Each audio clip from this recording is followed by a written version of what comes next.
Russ Spielman, EVP at GSC Worldwide. Thanks for being here with us today. Thanks for having me. Appreciate it. You've done 33 Super Bowls. I want to ask you, how has the business of the Super Bowl evolved in all the years that you've seen it? I mean, look around. Yeah. First off, it used to be called Radio Row. Now it's called Media Row. So that's certainly a major difference. But like the size and scope of everything has just grown so much. I used to arrive on Wednesday or Thursday. I arrived on Saturday and I'm staying through the game on Monday. Yeah. So a 4 or 5 day business trip became a 10-day business trip. So everything has just exploded. It's gotten a lot bigger. And, players are just more interested in going because now they have a smarter approach to business and they understand being here and meeting people and getting in the right rooms is going to help benefit them too. So obviously you work with both retired and active pros. I'm curious, what kind of opportunities does bringing them here offer them?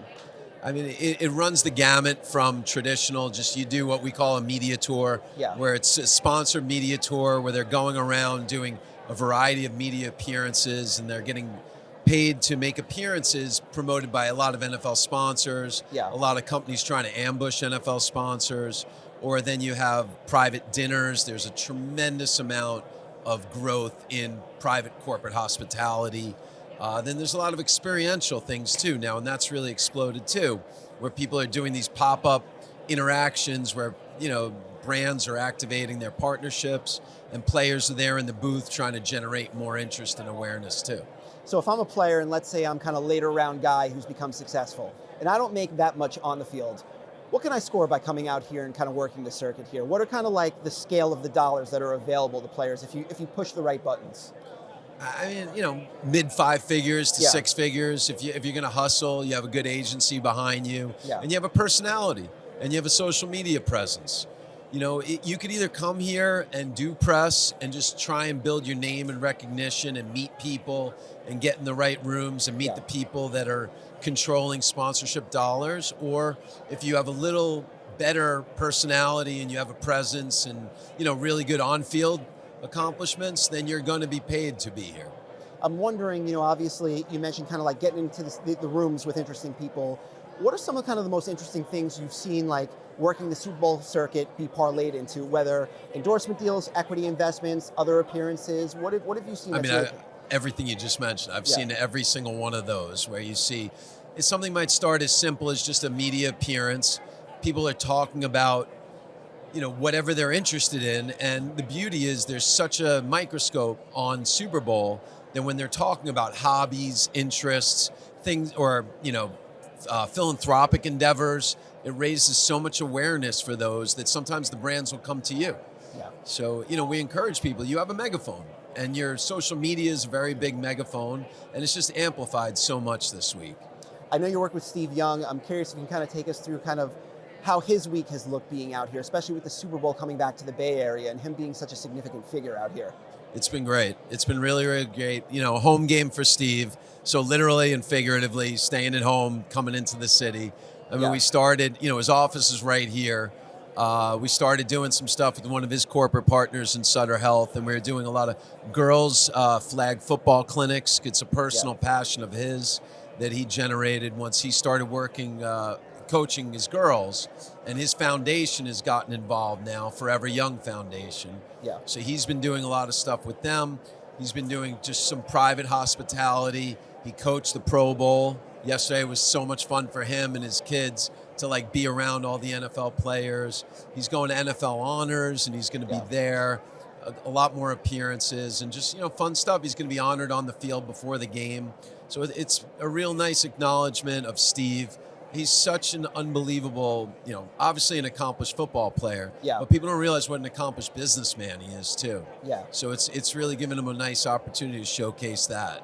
What are some of the areas, not necessarily traditional commercial partnerships, but business moves that he's made after his career that's kind of set him up for kind of the next phase of his life? I mean, he's a managing partner of a multi-billion-dollar private equity fund. So when you talk about athletes transitioning from the playing field to post-career success, I would argue he's actually probably one of the most successful post-career business people of all time. Yeah. Obviously the new athlete now, they're getting generational wealth every day.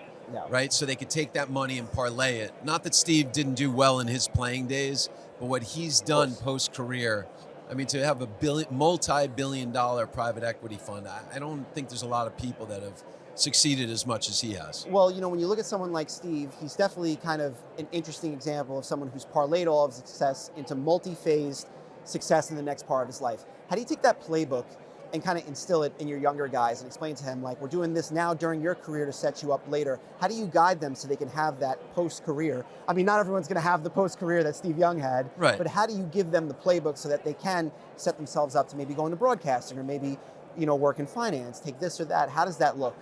Well, the evolution of the business has happened where it used to be, I'm done playing, let me go become a broadcaster. And then you saw, the Strahans and Tiki Barbers, those guys started when they were playing. Yeah. And instead of becoming the exception, that became the norm. Yeah. And we advise a lot of players, either embrace what's in your city and get to know the local business movers and influencers, the team, the people there, sitting with these young players and understanding what might be their long-term goals and objectives. Let's sit down, let's have a conversation, and then let's take the steps to get you to accomplish those goals. How do you, obviously being a professional athlete, the time commitment is just insane, and a lot of guys' ability to get endorsements or take business endeavors or opportunities depends on their willingness to find time for this. So how do you sort of kind of smooth that process for them, reduce the friction, make it easy? Like, if I'm gonna, work with a brand, I'm gonna find a way to make sure that they're shooting on his time as opposed to making him flying across the country. How do you grease those wheels, reduce friction, allow your guys to get those opportunities on an easier level?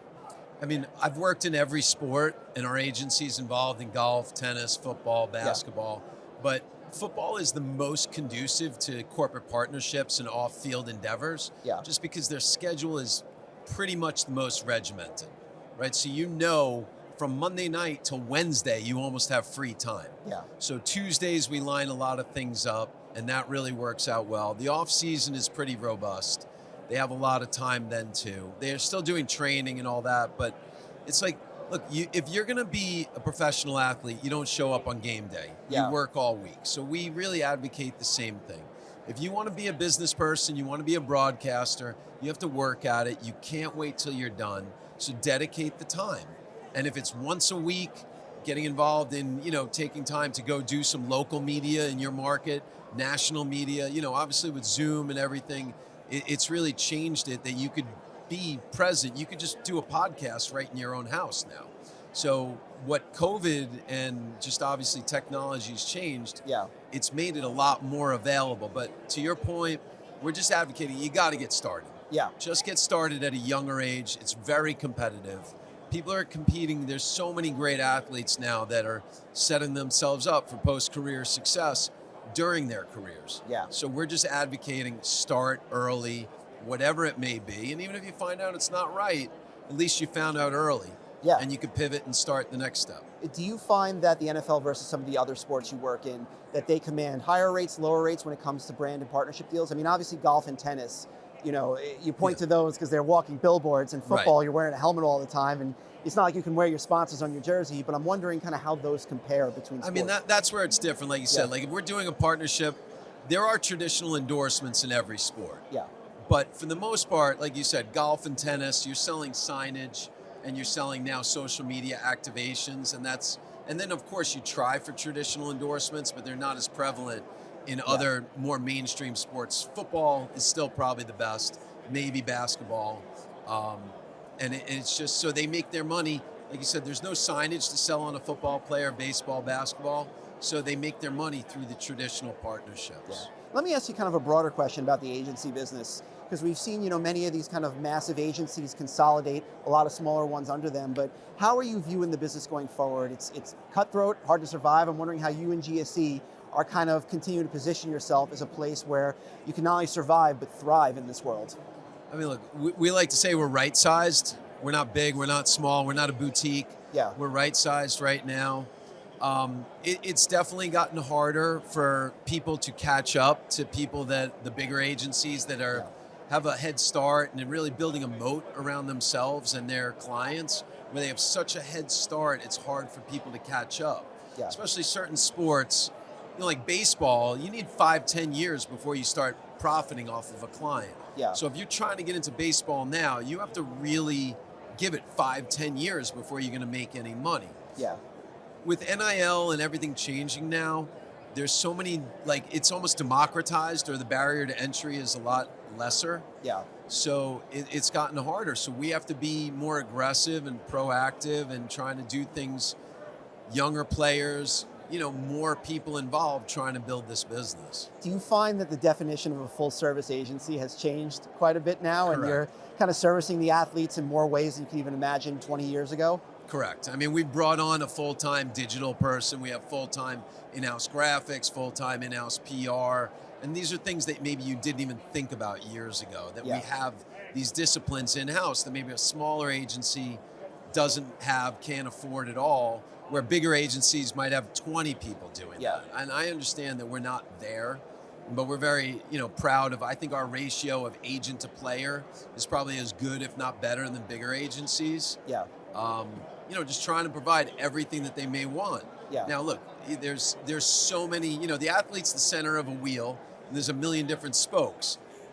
There's all these different people that are involved in their lives. We can't possibly be every spoke in the wheel, but we have a lot of those spokes covered. Where do you see the business going at this point? Just because I think if we looked at this 25 years ago, it would be hard to see where we are today. So I'm wondering what you see going forward, whether it's you see opportunity in NFL versus golf or a different sport, or even just kind of a different kind of service, and what's stopping you from getting there?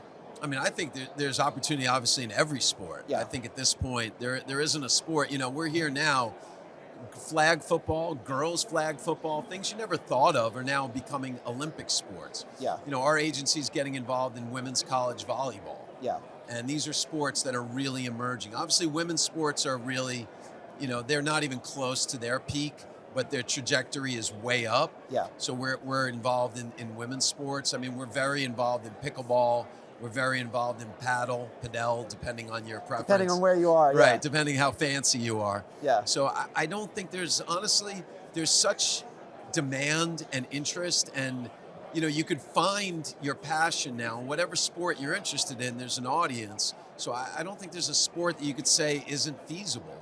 It's just how big it'll be, but being the biggest fish in a very small pond is still a great way to operate too. And as far as the business of the Super Bowl goes, we're just getting started here, right? We're just getting started. I mean, would you have asked me when I first started that it would be this big? No. But I couldn't even begin to conceptualize. I mean, what the NFL's doing is so amazing, how they find these little ways. They're never complacent, and they always find these ways to find different niche areas to grow. I mean, look at Bad Bunny participating, right? Yeah. And he speaks, and he's going to perform in Spanish. That's awesome. That's really awesome. But the NFL isn't like, hey, we got 100 million viewers, we're good. Yeah. They're like, no, how do we get to 200 million, 300 million, whatever it may be? They're never complacent, and that's what's great for all of us, that they're continuing to find new ways to innovate and push boundaries and grow the audience. And the international stuff, so we're trying to grow with them too internationally. Russ, thanks for being here with us today. It was awesome. Thank you.